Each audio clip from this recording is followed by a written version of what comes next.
Naitwa Mbogo Kerenge, mwenyekiti wa TRA SACCOS. Kama unavyoona, kwa niaba ya wanachama wa TRA SACCOS, sisi tumeshiriki katika birthday ya mama kupanda miti katika shule ya Joketicho Rogero hapa Kisarawe. Na sisi tumeshiriki kwa sababu pia mbali na kuunga Mheshimiwa Rais katika birthday yake, lakini tunamuunga katika green environment.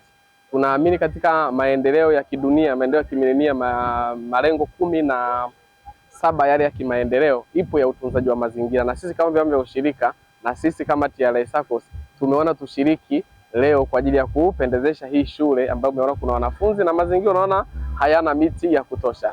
Kwa hiyo tunapanda miti kwa niaba ya wanachama wote wa TRA SACCOS nchi nzima, na tunapopanda hii miti tunashiriki kubadilisha mazingira yawe safi, yawe sehemu nzuri ya kuishi ambayo itakuwa inafaa hata kwa kesho na kesho kutwa.